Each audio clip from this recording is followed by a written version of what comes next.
कांग्रेस की मतमदा म्यांमार का ताइना बंगम कई संबल खारम दबना इलीगल इमिग्रेंट क्या संघलम नमले हाइना माराल सीरी हौजी किलोमीटर तरा खक्तमक संबल खारबनिना इलीगल इमिग्रेंट चंगलक-ट्राब्रा हाइना सेल्फी लीडर ओक्रम इबोबिना हंगलकली ngasi bitirotal iba congress baban da pangthokiba pawgi mifam da okram ibobina makha taraduna myanmar ga tainariba ngamkhai ase kilometer sahumga manifudra nipan leriba sigi marakta sumutagi hauji kilometer tara romta sambal khari basisu kilometer mari kitang henbadi congress na palingai matamda khabaluram labane BJP na lusing balenga kasigi si minister N Virengi lenga kasina asoiba aranba kya thorokpa matamda hanagi lenga pairamba congress party da taishinduna ta lakli हौजिकी मतमदा सेंदोक Syngene तौदुना लेबसी इकाय फावी लेंगाकना हाइरकपा वाफमसिंगे असुमरान मियामदा खंगन बाहाइबसी तंगाइ फदे ममांगी लेंगाके असोय अरानदु पालिबा लेंगाकना सेमदोकले हाइबदु मियामदा उतपियो हाइकी Indo Myanmar ngमखै संबलसी Congress की मतमदा अमत खारमदबदौना nganglibasi लाइबक थीबनी कुमजा लिसिंग अनि सुमना अनिदगी लिसिंग अनि सुमना अहुमदगे border fencing खानबा सेंटर द तंगनकी कुमजा लिसिंग अनि तरा हुमदगी तरा मरीदा किलोमीटर मरी दशमिक अनिरोम संबल खाबलुशिन की मतमदुदा इसम कौबा लुप अमना मणिपुर की लम बॉर्डर फेंसिंग तौबना मांगले हारकपदगे असुमरान थिदोंना बलेपखिबने मांगना मखा तारादुना हाय कांग्रेस पार्टी न कुकी लालो लुप सिंगा सु तौरंबना मणिपुर की इरांग असि थोकनबने हायना मराल सिरिबसी लेरिबा लेंगा कसिना सु सनरिबसी लौथोकपा ngamlibane असोइबा तौरे ग्राउंड रूल थुगाइरे अमदि फॉरेनर यावरमले हायरबदि करिगिदमक्ता लेंगा कसिना सु हंदोक्त्रिबनो law and order ngakpa ngamdraga amadi लेंगा लोन हाइत्रगा कांग्रेस न तौरंबने हायना मराल सिरिबसी इकाइनिंगाइनि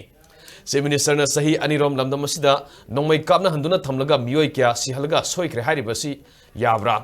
असोइबा अदुना इंडिया की तोवान तोवान पॉलिटिकल लीडर क्या न सोइख्रे हाइबना मरम चादे मोरल रेस्पॉन्सिबिलिटी लौफम थोई हाइना फोंदोरगले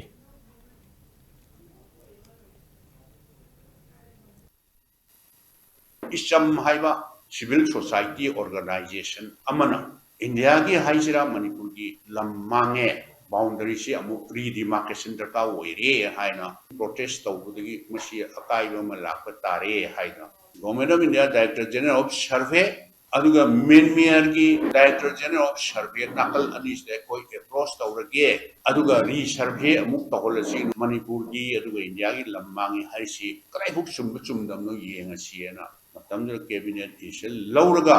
मसी मतम खरद लेपिरोन लेपखिबनी अखोइगी मतमदुदा 2013-14 दा 4.2 लोयरमबसे अदुदगी गेप्सी सही क्या कोइने लेपुरगा 2021-22 दगी अमु हौरगा हुजिकसे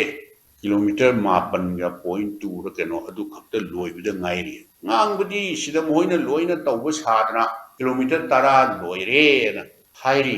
ada koina mitop loina pushallame congress na mitop pushallame illegal immigrant pushallame haise ada hojikti moi BJP ne pai pde moi si lai dauna mitop se amta sangan bangam kidrabra kilometer 388 hojik sho still ora shoina jungle oina hanga lerine sidadi BJP ne pai pde amta sangan drabra